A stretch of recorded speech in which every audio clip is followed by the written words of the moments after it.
Olá, bom dia para quem vai ver durante o dia, boa tarde, boa noite para quem vai ver depois.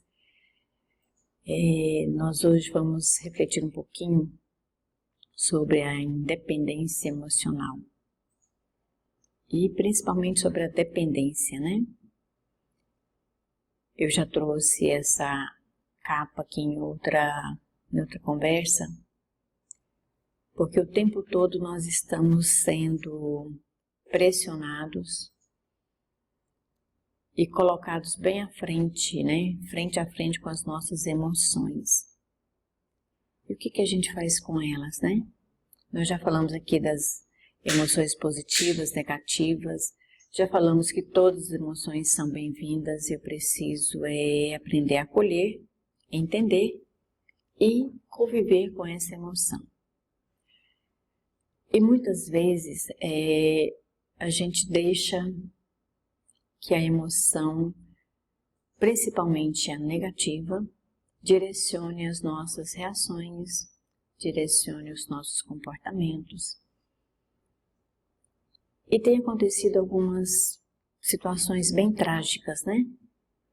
Ficou muito comum as pessoas agredirem umas às outras e depois entrar com laudo de transtorno mental, de incapacidade social,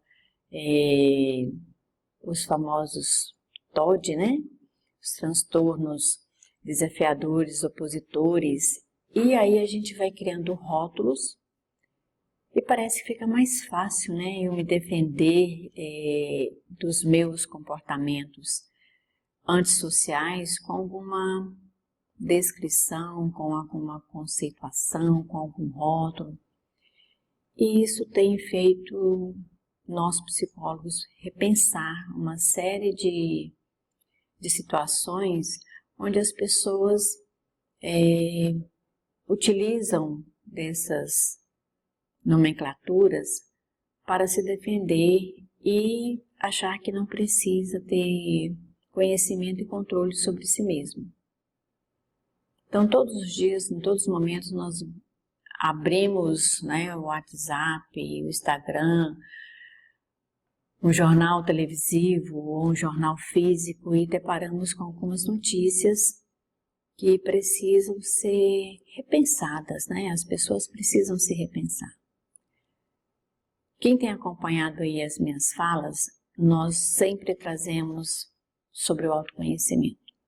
Até porque é um tema que eu trabalho todos os dias com os meus colegas, dentro das salas virtuais ou alguma orientação, uma visita técnica que eu faça numa unidade de saúde ou que eu tenha que conversar com algum servidor.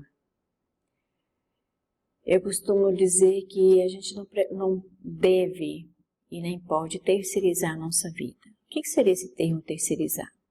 Deixar que os outros tomem decisões por nós ou que alguém resolva os meus problemas. E aí não adianta eu reclamar que não foi uma resolução com o que eu esperava, porque eu deleguei. Como eu trabalho numa gerência na saúde, né, que as pessoas acham que a gente pode e tem como atribuição resolver os problemas de saúde delas, não passa por aí. Enquanto eu esperava aqui, né, eu abri aqui uma postagem no Instagram de uma colega também psicóloga, novinha, recém-formada, né, a gente dá maior força para quem está formando e espera que esse pessoal que está chegando com sangue novo traga também algumas ideias, não de solução, mas pelo menos de auxílio para as pessoas. Porque eu só vou solucionar uma situação minha se eu quiser. Não vai ser o psicólogo, não vai ser o padre, não vai ser o pai de santo, não vai ser o pastor que vai resolver. Eu preciso me responsabilizar por essas mudanças que eu estou buscando. E eu só posso mudar alguma coisa na sociedade se eu mudar a mim. O grande conflito eu quero uma situação social diferente, mais acolhedora, mais positiva, mais amorosa, mais afetiva, mas eu não faço isso. nem por mim e nem por quem está comigo. Então fica difícil nós esperarmos alguma coisa que chegue pronto, se nós somos os construtores, se nós somos os sujeitos dessa criação. Então eu preciso criar de uma forma onde eu me sinta bem, para que o outro também se sinta bem. Eu tentar criar uma ambiência onde somente eu fico bem, tem alguma coisa que não vai bater.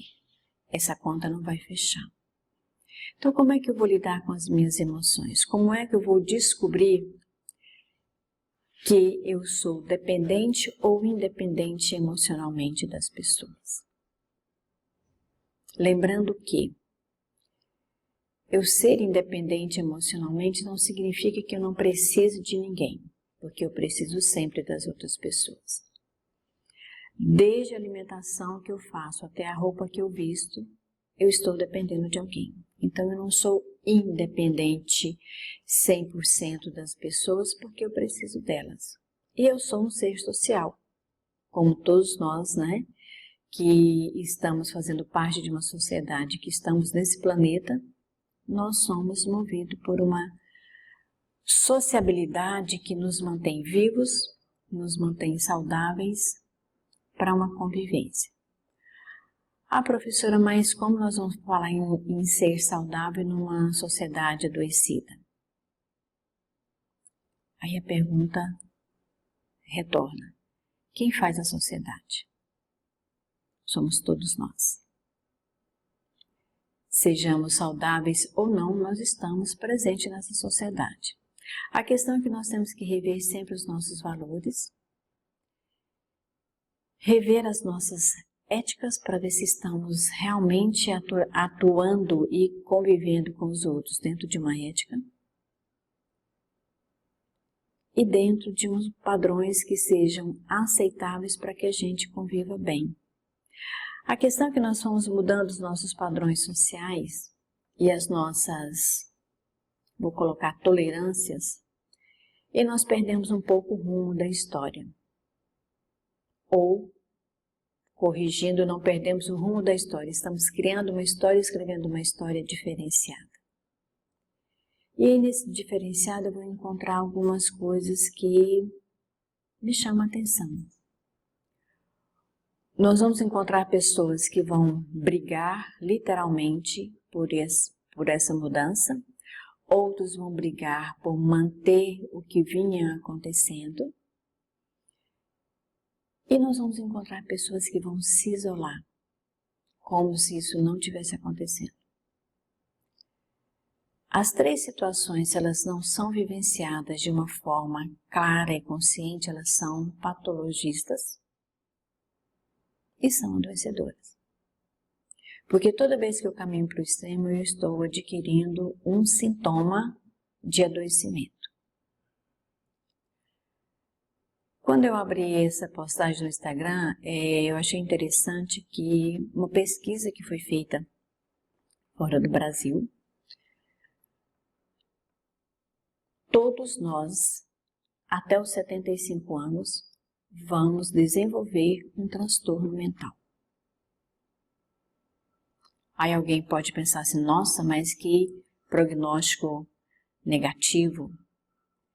Mas basta que nós paremos 5 minutos e vamos fazer uma avaliação sobre nós mesmos, sobre a criação das nossas crianças, sobre o processo educacional dos nossos jovens, para a gente confirmar essa pesquisa bem rapidinho, porque o transtorno mental não é só aquele que a pessoa entra em depressão e vai ficar internada, ou vai para o Vacilichuk, ou vai para uma clínica especializada, psiquiátrica, ou uma clínica especializada em drogadição. Não é só esse transtorno. Uma pessoa que ao ter uma colisão com outro carro, né? Ela bateu o carro ou outro carro bateu no carro dela e desce do carro armada com um facão e o outro armado com um revólver, ou um outro motoqueiro que levanta de um acidente onde ele bate num carro e quebra todos os vidros do carro com uma pedra, É um transtorno mental. É um transtorno mental a partir do momento que ele deixa de se reconhecer e utilize de educação e respeito para com as outras pessoas. Então não é difícil nós confirmarmos essa pesquisa, considerando a forma como hoje nós estamos educando as nossas crianças. São crianças que não reconhecem limite de autoridade, limite de respeito para com o seu semelhante. E eu não estou dizendo aqui nem de uma postura saudosista, onde na nossa época de criança, né? Hoje eu tenho 59 anos e muita gente, né, que pode ver depois dessa conversa nossa, vai lembrar de alguns detalhes da nossa criação, onde nós tínhamos alguns limites de respeito, de honestidade, de reconhecimento pelas pessoas mais velhas. Na nossa época, quando nós tínhamos aí 7, 5 anos, nós não atravessávamos uma conversa entre dois adultos mais velhos.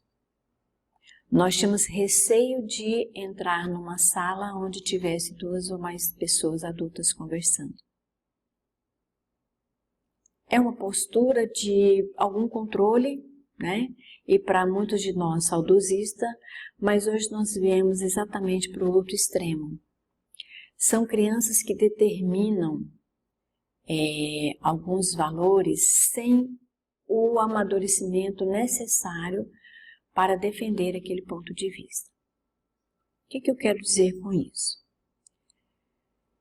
Nós entendemos que a criança precisa ser acolhida, orientada, educada para que ela se torne um adolescente ou um adulto saudável.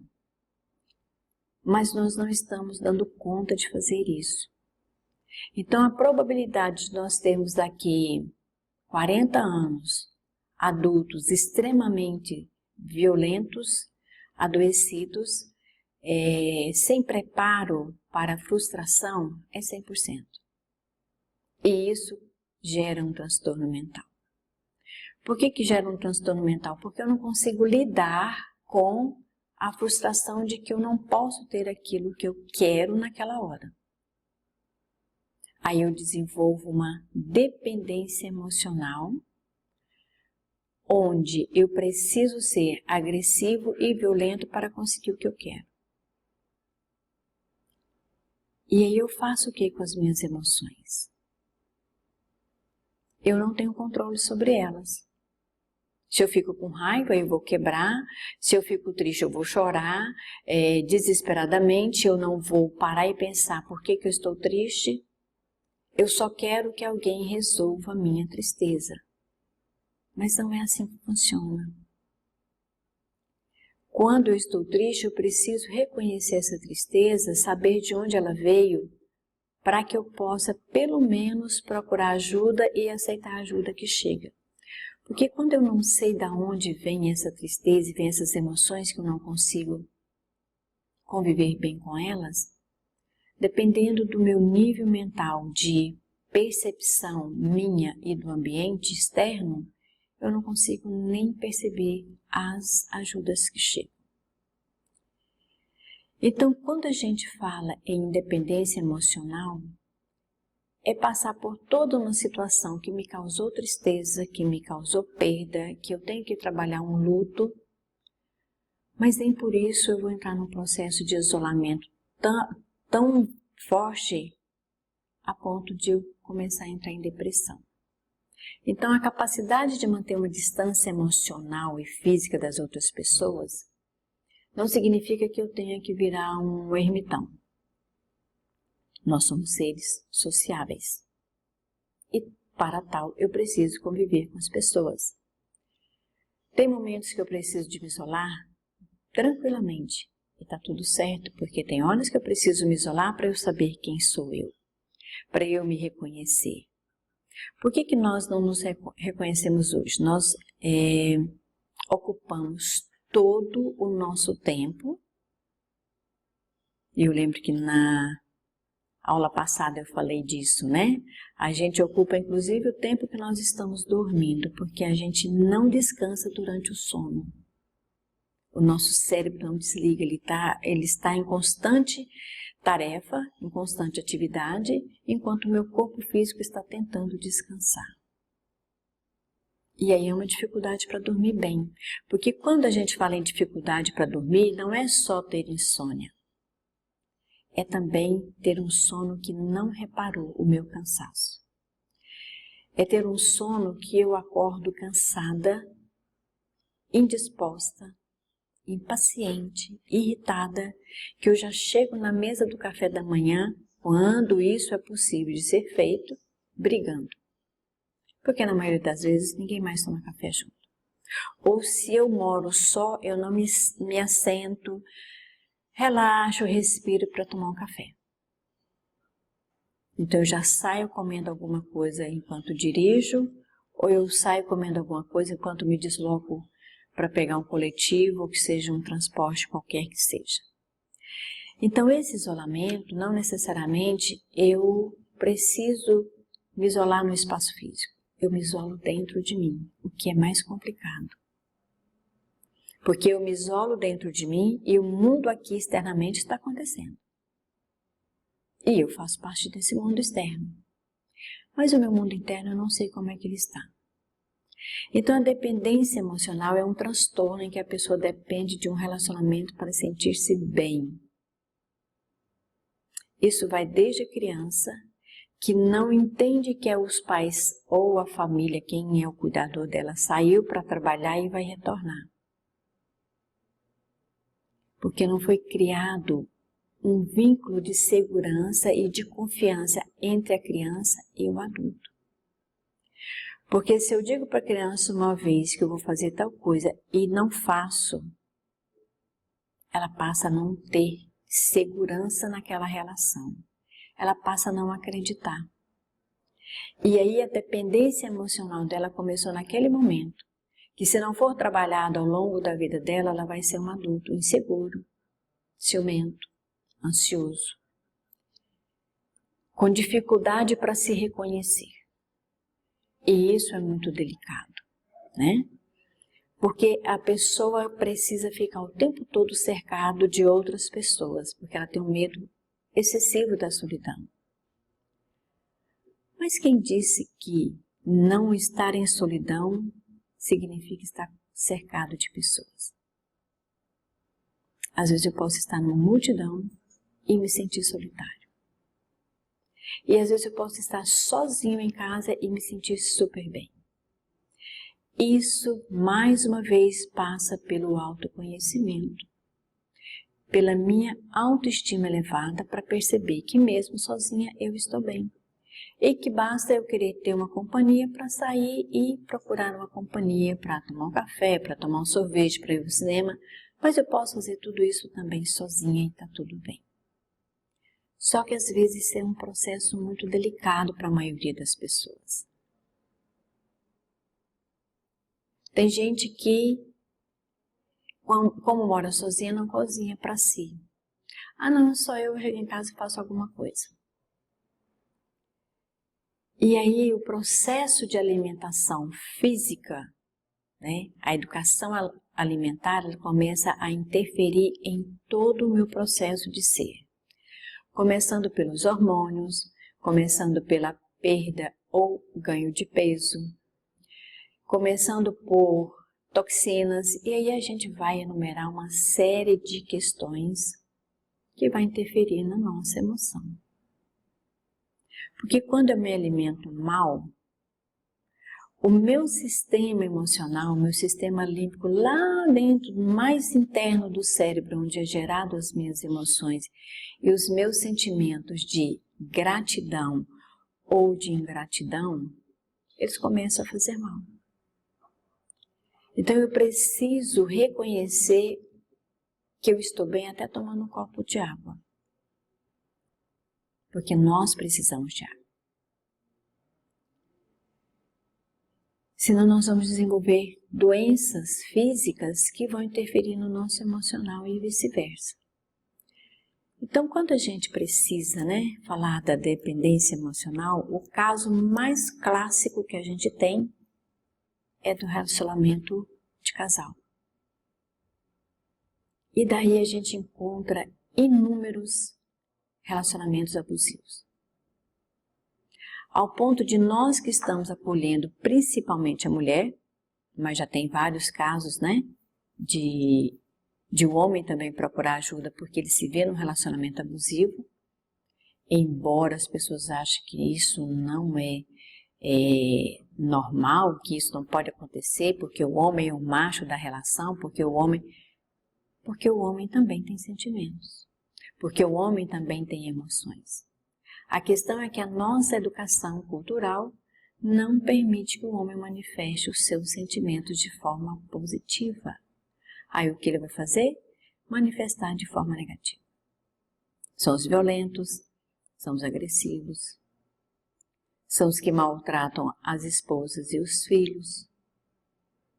É uma forma de ele estar expressando a sua dependência emocional, que começou lá na primeira infância. Nós vamos ver mais à frente que nós propomos inclusive psicoterapia, porque é na psicoterapia que eu vou me reconhecer e saber o que eu dou conta de fazer nisso tudo. Então, num relacionamento abusivo entre os casais, a gente se pergunta por que é que aquela pessoa não sai daquela relação. Muitos vão dizer que é uma questão financeira, mas nós vamos encontrar casais, e principalmente, né, quem trabalha com a saúde da família, nós vamos encontrar casais que são pobres, que não têm uma questão financeira para dizer, não posso sair daqui porque senão eu vou passar fome. Eu não posso sair daqui porque ruim desse jeito, eu tenho a atenção de alguém. Não tem coisa mais adoecedora e mais concreta de um transtorno mental, de uma dependência emocional patológica, do que uma mulher que não consegue sair de uma relação porque naquele momento ela sente que ela tem uma atenção, nem que seja agressiva. E nós que lidamos com adoecimento mental, todos os dias nós temos um caso desse. Todos os dias. E aí fica difícil nós ajudarmos essa pessoa porque ela precisa ter um despertamento para entender que ela não precisa passar por essas agressões para ter uma atenção. Para ela entender que ela não precisa depender dessa emoção negativa para continuar vivendo. Então, muitas vezes, nós vamos precisar orientar essas pessoas, muitas vezes, várias vezes, não é só no primeiro contato. Quantos de nós, ao atender uma mulher que sofreu abuso na infância e é a primeira vez que ela está contando para alguém? Porque se hoje nós vamos atender uma mulher de 40, 50 anos, na época dela de infância não tinha estrutura que temos hoje de denúncia, de conselho tutelar, de buscar auxílio, de buscar ajuda, e ainda tinha o que prevalece até hoje, o preconceito de que imagino o que vão pensar de mim se eu colocar dessa forma. Quantas mulheres ainda continuam sendo violentadas e abusadas, não só sexualmente, mas psicologicamente principalmente, né?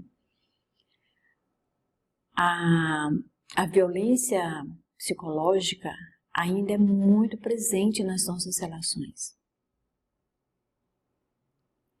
E às vezes a pessoa não consegue sair desse movimento por uma dependência emocional, por uma falta de confiança em si, por uma falta de acreditar que ela vai dar conta de sair disso e sobreviver. Porque isso está tão entranhado, está tão fixado, que ela não consegue se ver sem. É adoecimento mesmo. E muitas vezes nós acabamos por julgar essas pessoas. Porque a gente não sabe como foi o histórico da vida dela até chegar nesse momento. Dependência emocional na família. Nós falamos até aqui do caso da criança, né?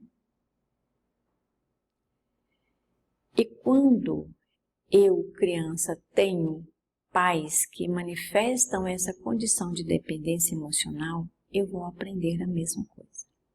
Por isso que pode ser e acaba sendo repassado para os filhos. Por quê? Porque a criança tem em nós o exemplo. Se nós não temos uma autoconfiança positiva, nós não temos uma autoestima positiva, nós vamos também passar para aquelas crianças esses sentimentos. Ontem 2 colegas meus tiveram que acolher uma pessoa e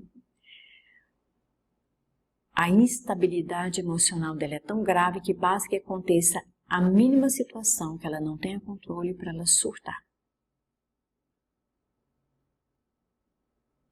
E uma delas disse, na discussão de caso, os filhos estão ficando igual.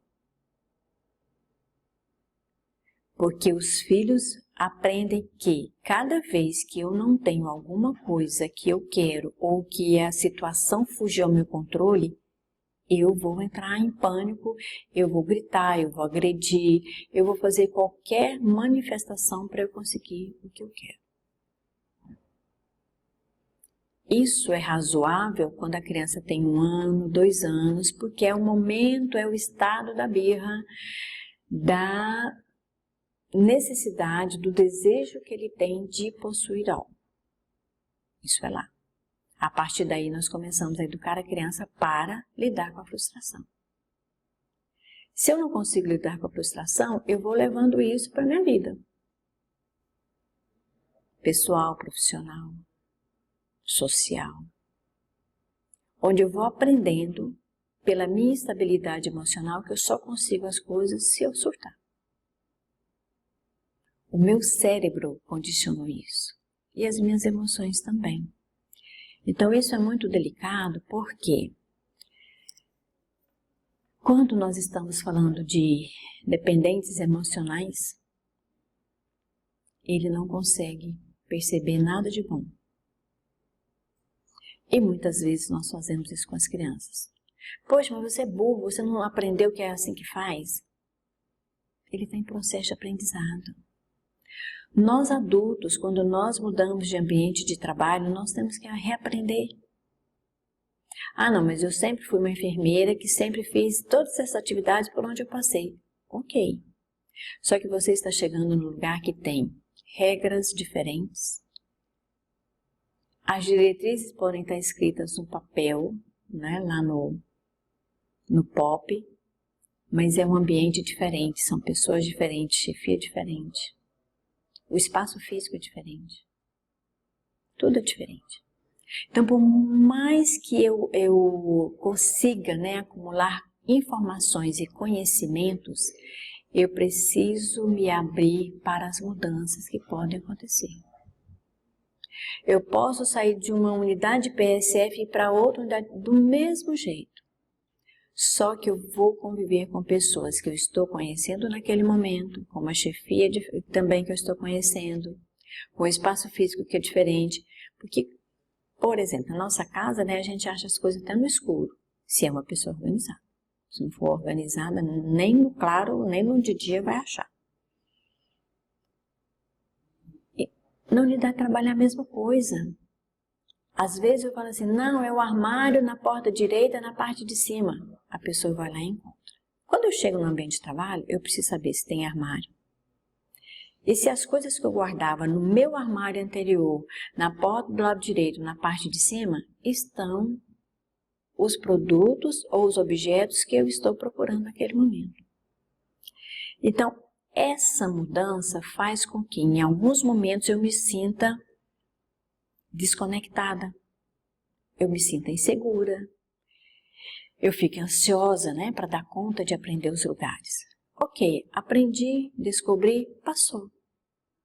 É um processo natural.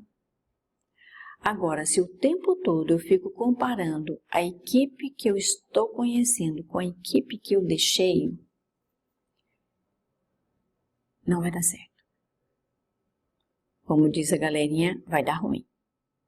Porque a gente não dá para comparar o tempo todo. E aí nós estamos, que jeito? Dependentes emocionalmente da equipe que ficou para trás.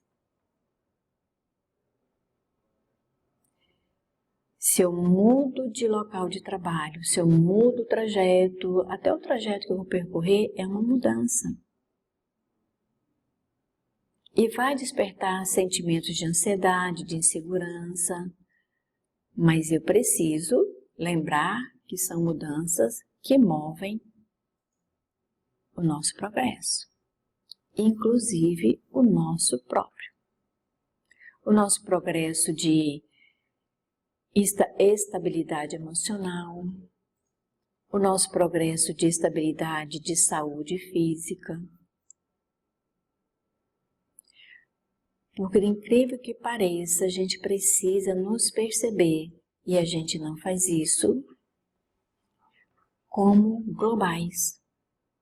Se eu tenho uma alimentação que me faça mal, isso vai repercutir, vai reverberar nas minhas emoções.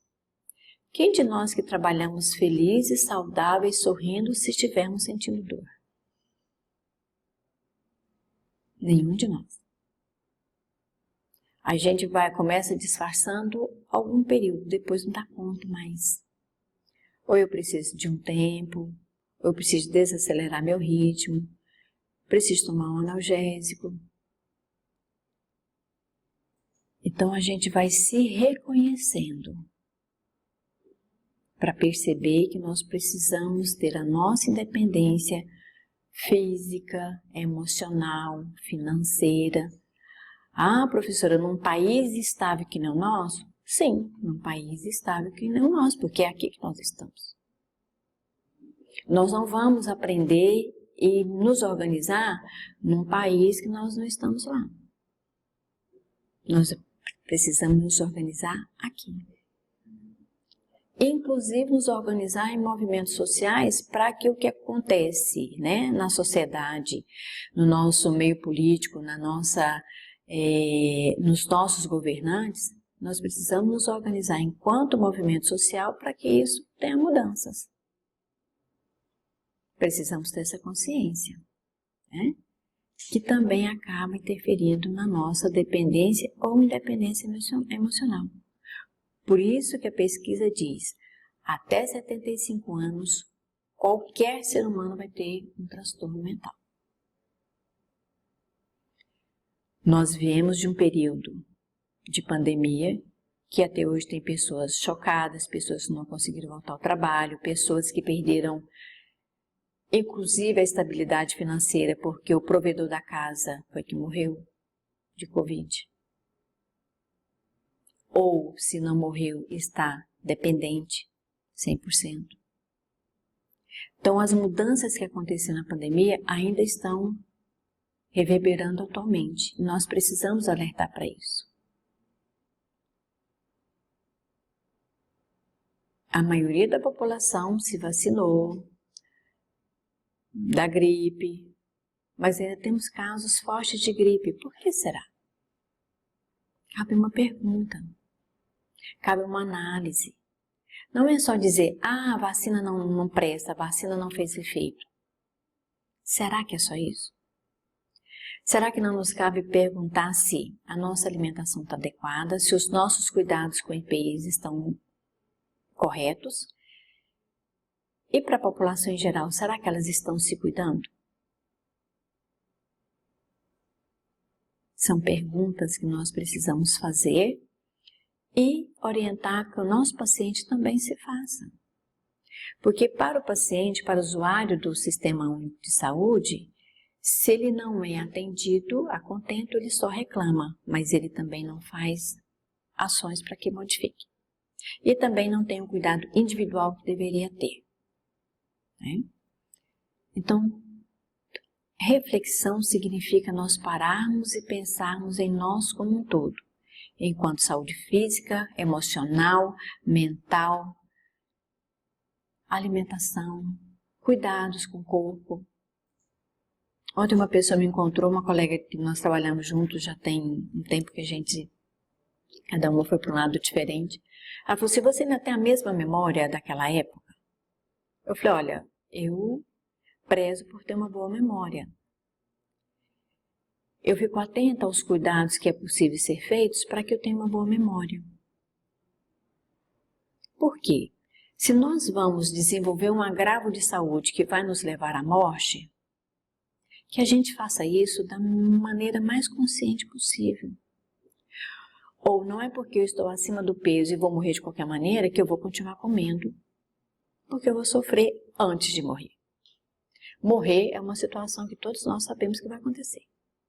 Mas tem gente que acha que porque vai morrer não precisa ter cuidados. Nós podemos sofrer um pouco menos. Nós precisamos alertar para que as nossas reações sejam menos negativas possível. É possível o tempo todo? Não.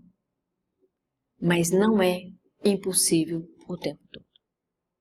Precisa que a gente perceba isso, que a gente alerte para essas condições. E por que isso acontece? A gente foi falando ao longo da conversa e chegamos de novo que eu fui crescendo, fui crescendo e ninguém nunca me ensinou a olhar para mim. Nós sempre fomos educados a olhar para o outro, cuidar do outro, servir de exemplo. Mas e para mim? Alguém? E a gente só vai descobrir isso na vida adulta quando a gente já começa a não ter mais condição de lidar sozinho com as nossas dores. E aí a gente procura ajuda, principalmente psiquiátrica, A maioria das pessoas não veem, e não é porque eu sou psicóloga, gente, é porque as pessoas não veem que a psicoterapia, muitas vezes ela vai auxiliá-la para que ela não entre num quadro psicótico e precise de medicação.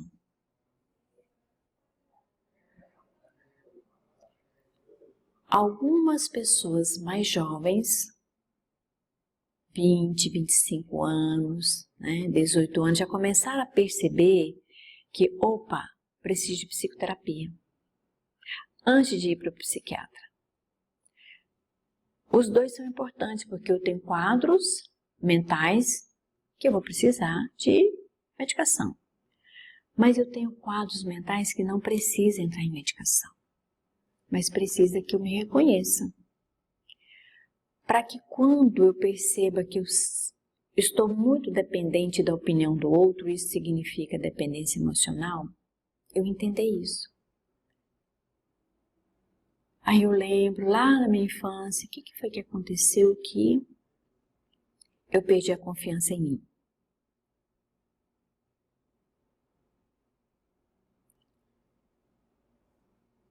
Tem uma parte do filme Divertidamente que eu acho muito interessante.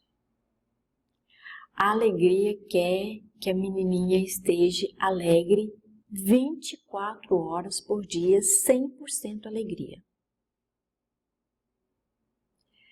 Mas a própria alegria entende que a tristeza precisa de ter espaço, que a raiva e o medo precisam ter espaço. Vejo esse filme de novo, eu já vi ele 3 vezes e sempre que eu posso eu vejo de novo, pontuando algumas reações dos sentimentos, das emoções, porque todas elas têm um espaço na nossa vida. Elas precisam ser reconhecidas. Então, uma criança que ela não pode chorar hora nenhuma,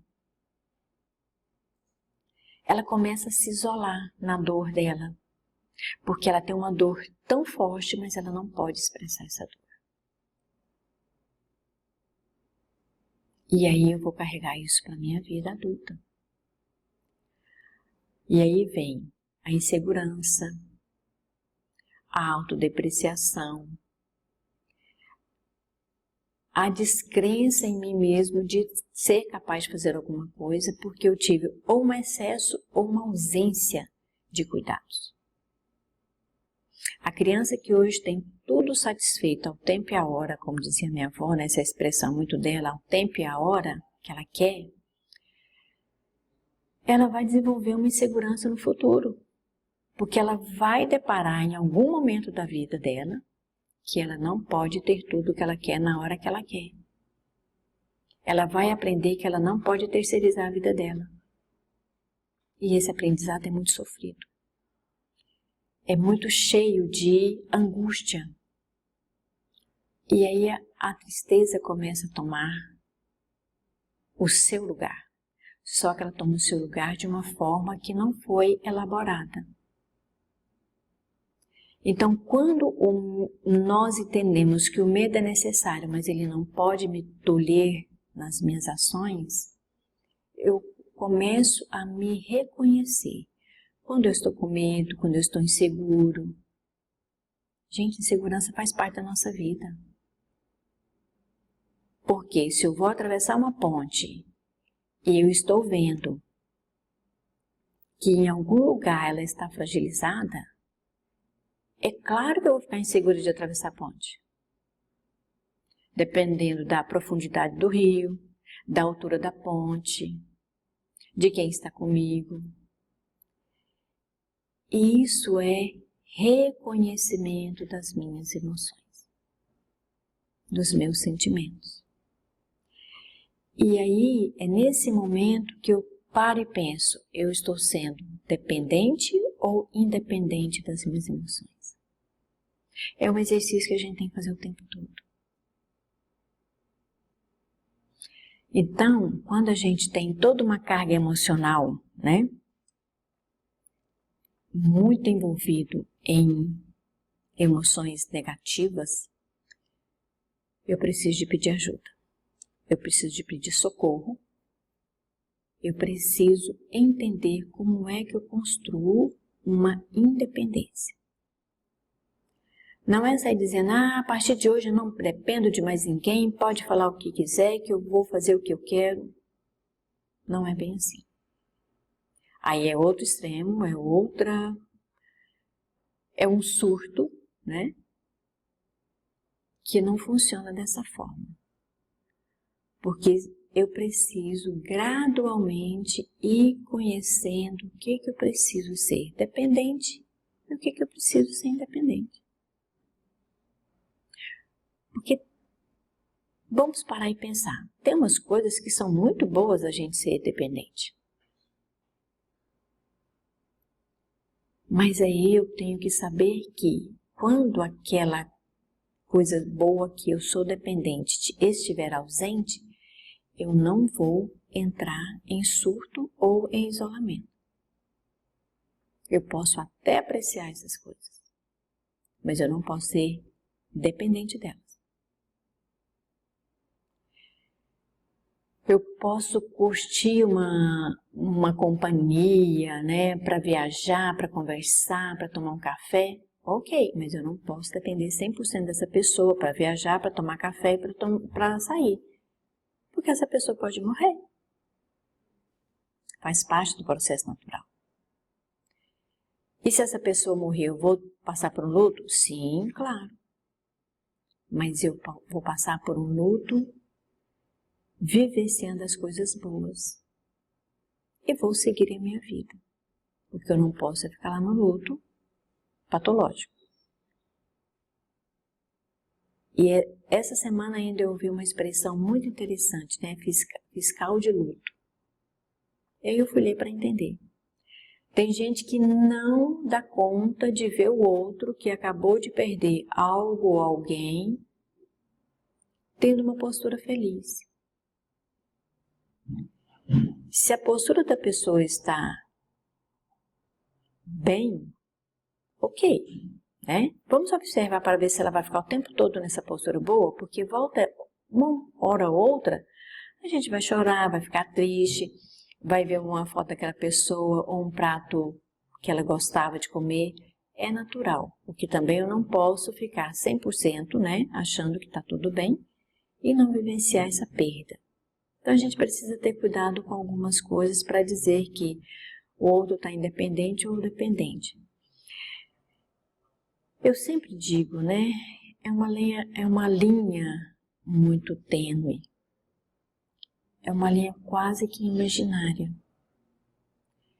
E por ser uma linha muito tênue, é que nós precisamos nos reconhecer para não permitir que o outro diga coisas sobre nosso comportamento que nós discordamos e que não está acontecendo. Por isso a importância do autoconhecimento. Então, o que eu posso fazer com tudo isso, né? Tomar consciência, primeira coisa. Ah, mas eu não consigo tomar consciência. Ontem, quando a gente discutiu o caso dessa pessoa, a primeira coisa que eu perguntei para as minhas colegas: essa pessoa não consegue ouvir orientação de vocês? Não. Então, o que essa pessoa precisa? Ela precisa de uma medicação. Ontem mesmo, outra pessoa me ligou e falou assim: olha, a gente está com uma dúvida, chegou uma pessoa aqui com uma tentativa de autoextermínio. A gente manda para o CAPS? Eu falei: não, Vassili Shuk, agora. Por quê? Porque naquele momento ela precisa de uma atenção especializada. Ela não consegue nem passar por um acolhimento no CAPS porque ela está em crise. Ela precisa ser tirada da crise para ela começar a ouvir, a entender, para agir daqui um tempo. E cada um tem um tempo, uma semana, 15 dias, um mês. Então, tomar consciência é a coisa mais delicada, difícil. Não é impossível, mas é difícil. Porque se a pessoa está num surto, ela não consegue ouvir psicólogo, assistente social, terapeuta alternativo, ele não consegue, ele precisa sair da crise. Então, para nós, enquanto sujeitos, nós precisamos nos conhecer para saber, peraí, eu estou perdendo o controle, então preciso de ajuda agora. Para alguém que eu vou atender, eu não consigo chegar nessa pessoa, então ela precisa de um acompanhamento específico e técnico especializado. Ela precisa de ter um suporte social. Para aí sim a gente começar a falar em dependência emocional. A partir do momento que eu tomei essa consciência, eu começo a analisar a causa. Por que eu estou triste? Por que eu estou sentindo tanta dor de cabeça, um peso físico enorme, tanta dor nas pernas? Eu preciso analisar. Porque de repente eu trabalho sentada demais, ou em pé demais, ou eu fico 36 horas em atividade, sem repouso. E aí eu começo a pensar que é só físico. Pode ser físico e pode ser emoção também. Porque quanto mais eu fico emocionada e eu não consigo lidar com essas emoções, eu vou enrijecendo a minha parte muscular. E aí eu começo a sentir dores. E às vezes eu estou sentindo dor de cabeça, que as pessoas acham que é enxaqueca, que é cefaleia, mas às vezes é uma compressão de um nervo na coluna. É uma irradiação de dor que está vindo de outro local. Às vezes, o meu calçado interfere no meu corpo inteirinho. Por isso que sempre os técnicos de enfermagem do trabalho, enfermeira do trabalho, segurança do trabalho, fala do calçado, da estabilidade. Porque os nossos pés, ele suporta o peso inteiro do nosso corpo, que quanto mais desequilíbrio emocional, mais meu corpo está pesado. Trabalho pessoal. Como é que eu trabalho? Me conhecendo, me reconhecendo, me conhecendo de novo, me reconhecendo de novo. Isso é contínuo. Ah, vai ter um momento que eu vou parar de fazer auto-reconhecimento? Não. Só quando morrer. Enquanto eu estiver vivo, eu preciso fazer isso. Porque é uma forma de nós não adoecermos e nem adormecermos as nossas emoções.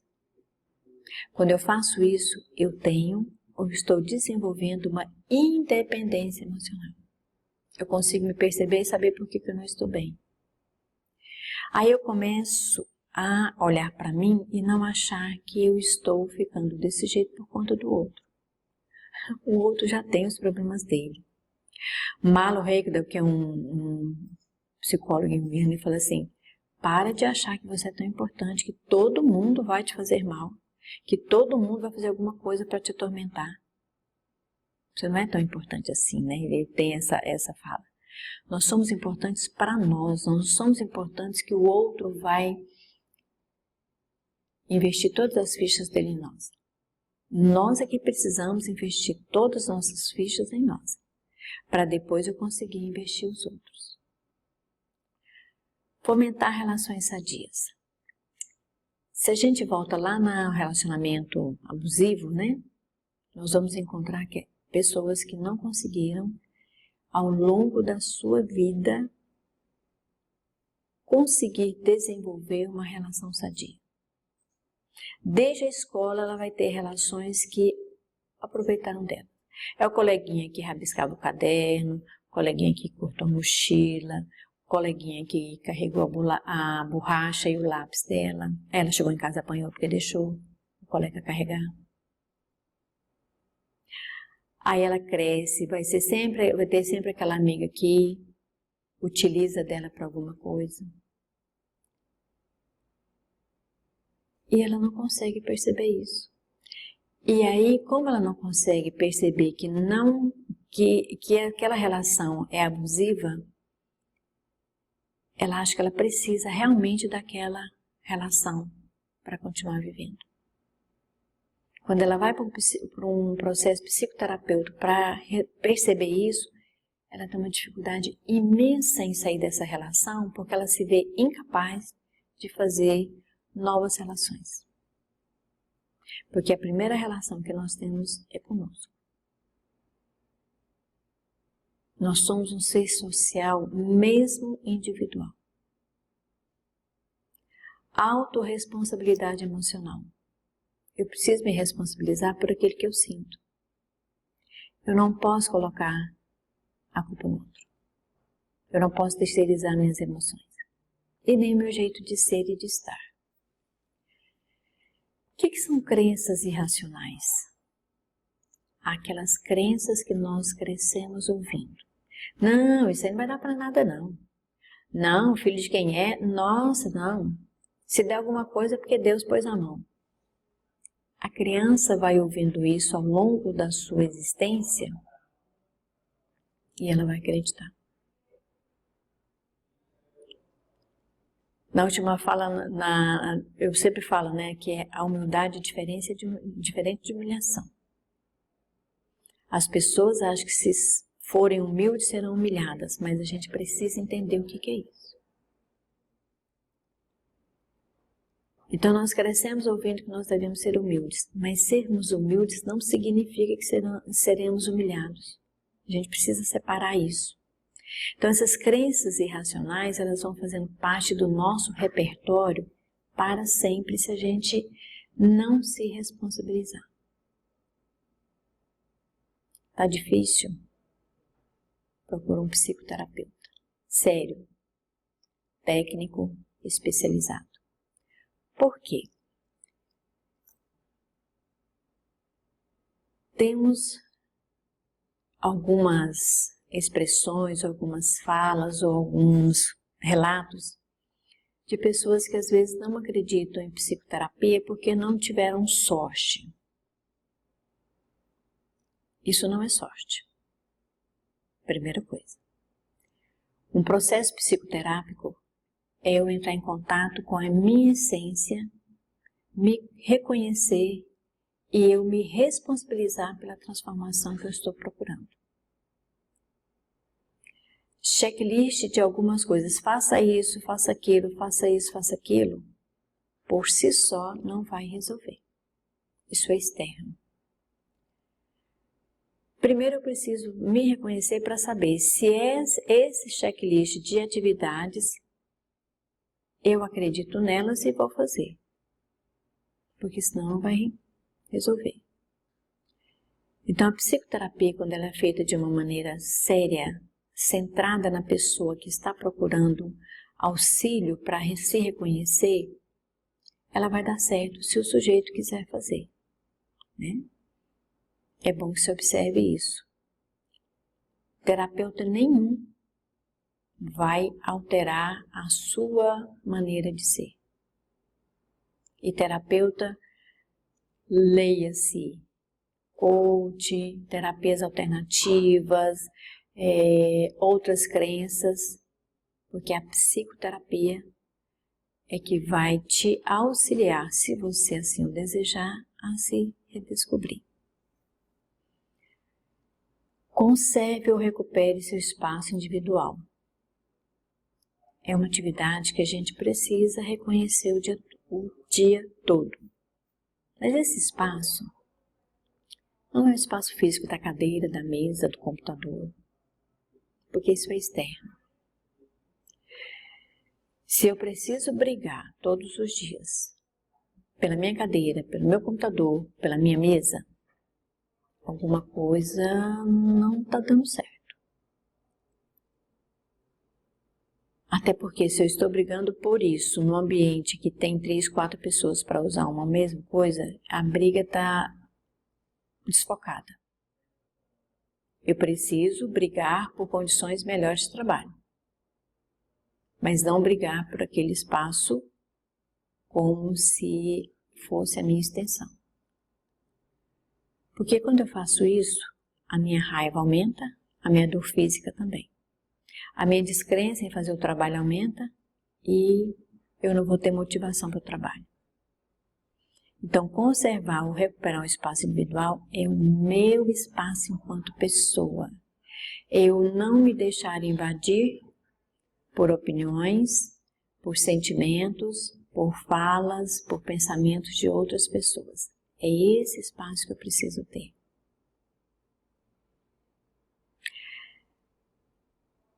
Pessoas queridas, até mães e pais precisam ter esse espaço individual.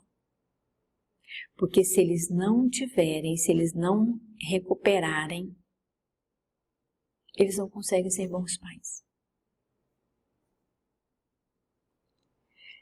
Se eu na minha relação familiar não tenho esse espaço individual conservado, saudável, eu não consigo ter uma boa relação com a família.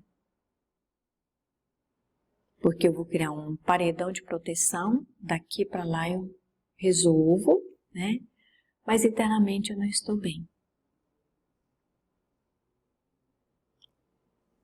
Um outro grande processo que a gente faz bastante, principalmente as pessoas que são dependentes emocionalmente, é venerar outras pessoas. Mesmo que essas pessoas estejam lhe fazendo mal, elas não conseguem perceber. Ah, mas é possível que essa pessoa não está vendo isso? É possível, sim. É o que a gente chama de cegueira psicológica. É o que a gente chama de cegueira para o ambiente externo. Então, a gente não consegue ajudar as pessoas que têm essa característica de achar que tudo que o outro faz é bom para ela. Não necessariamente. Lembra quando eu disse que é bom a gente depender de algumas coisas? Eu preciso saber se essas coisas boas das quais eu estou gostando de depender, se elas são prejudiciais ou não. Porque às vezes eu posso estar numa relação negativa sem perceber, porque eu gosto das coisas que eu dependo. Mas não estou vendo o outro lado, que eu estou perdendo de oportunidade, de esclarecimento, de autoconhecimento. E para encerrar, juntando tudo isso, tenhamos clareza da nossa autoestima.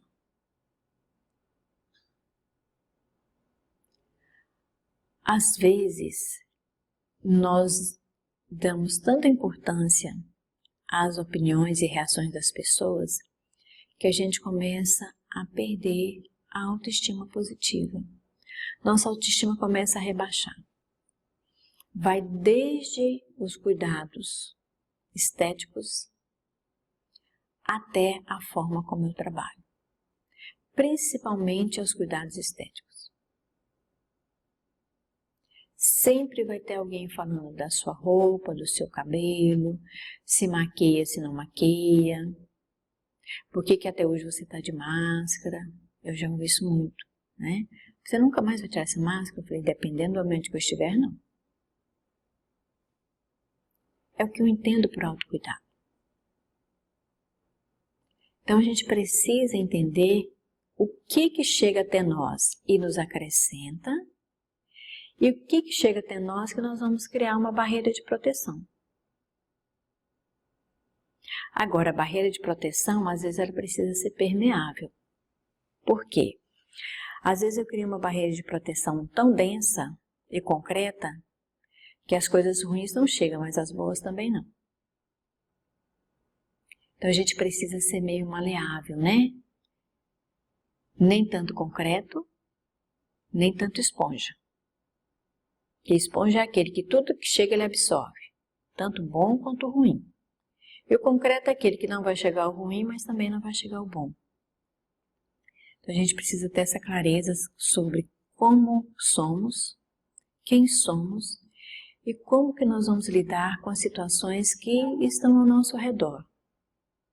Lembrando que 100% dessas situações externas eu não vou ter controle. Mas eu vou ter controle 100% sobre as minhas coisas internas. E para isso eu preciso conhecê-las e me conhecer. Porque para eu ter controle sobre a minha raiva, meu ímpeto, a minha impulsividade, eu preciso saber em que momentos eu posso utilizar. Porque às vezes para ajudar alguém num acidente, né? Uma criança está indo para atravessar a rua. Eu preciso ser impulsiva no sentido de agarrar aquela criança e impedir que ela atravesse a rua. Mas eu não posso ser impulsiva a ponto de achar que meu carro vai caber naquele local e eu vou porque eu vou bater. E o outro que se vira e chegue para lá. Então é essa flexibilidade, esse autoconhecimento positivo que a gente precisa ter. Para a gente ser autorresponsável, para a gente ter autoestima elevada, para a gente ter uma ideia das opiniões que tem sobre nós. Que tem opiniões que vão ser boas. Tem opiniões que não vão acrescentar. E tem opiniões que eu preciso validar se elas estão me despertando para alguma coisa. Porque senão a gente se perde em sendo 100% intransponíveis. Sou assim, nasci assim, vou ser sempre assim. Ou eu vou ser altamente influenciável para as outras pessoas. Isso dificulta muito a nossa independência emocional. Lembre-se, nós somos seres sociais, precisamos caminhar entre a independência e a dependência de uma forma muito clara, muito conscienciosa. Muito obrigada.